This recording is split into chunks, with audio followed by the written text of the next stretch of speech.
विस्फोटक न्यूज के प्रायोजक हैं red pro real estate developers.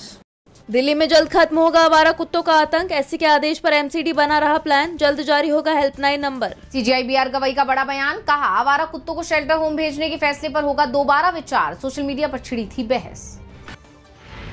Rahul Gandhi की जान को खतरा। पुणे की अदालत में लिखित बयान देकर वकील ने जताई चिंता। तरविंदर सिंह मारवा ने दी थी धमकी। एक और एटम बम फोड़ेंगे कांग्रेस सांसद राहुल गांधी। 48 लोकसभा सीटों पर धांधली का करेंगे खुलासा। टेंशन में चुनाव आयोग। वोट चोरी के दावों पर विपक्ष की नई मुहिम। राष्ट्रीय व्यापी जागरूकता अभियान शुरू करने की तैयारी हुई तेज। 14 अगस्त को कांग्रेस निकालेगी महारैली। केंद्र शासित जम्मू कश्मीर में 8 साल बाद होगा ध्वजारोहण। मुख्यमंत्री उमर अब्दुल्ला फहराएंगे राष्ट्रीय ध्वज। आखिरी बार 2017 में महबूबा मुफ्ती ने फहराया था राष्ट्रीय ध्वज।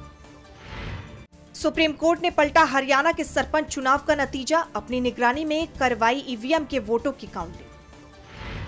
पाकिस्तानी सेना प्रमुख पर भड़के असदुद्दीन ओवैसी। असीम मुनीर को बताया सड़क छाप आदमी। असीम मुनीर भारत को दे रहे थे परमाणु हमले की धमकी। जस्टिस बीआर गवई का बड़ा बयान। कहा सुप्रीम कोर्ट के अन्य जजों से वरिष्ठ नहीं होते सीजीआई। उनके पास भी है सामान्य ताकत। बिहार नेता प्रतिपक्ष तेजस्वी यादव का चुनाव आयोग पर बड़ा हमला। कहा बीजेपी के इशारों पर हो रही वोटों की डकैती। चुनाव आयोग ने साधी चुप्पी। महाराष्ट्र के एनडीए सरकार में तेज हुआ टकराव। जन्माष्टमी पर मीट की दुकानें बंद करने के आदेश के खिलाफ डिप्टी सीएम अजीत पवार ने खोला मोर्चा। कहा हैरान करने वाला है फैसला। बैटिंग ऐप मामले में ईडी के सामने पेश हुए सुरेश रैना। पीएमएलए के तहत होगी पूछताछ। 15 ठिकानों पर चलाया गया था तलाशी अभियान।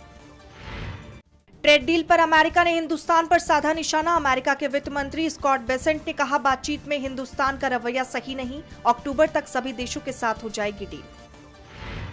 आयरलैंड में हिंदुस्तानियों पर हो रहे हमले से नाराज राष्ट्रपति माइकल डी हिगिंस ने कहा आयरलैंड में विकास में हिंदुस्तानी समुदाय की बड़ी भूमिका।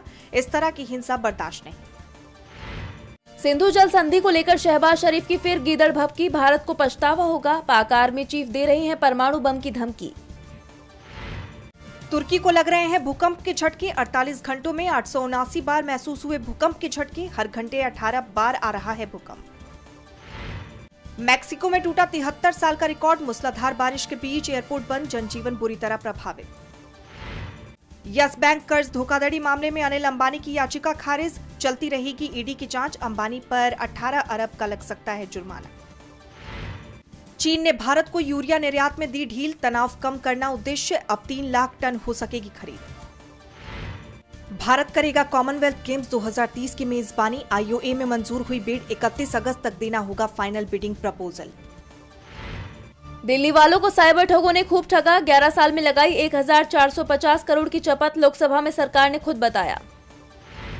सिंगर आतिफ असलम के पिता का निधन। सिंगर ने सोशल मीडिया के जरिए दी जानकारी। बीमार थे सिंगर के पिता।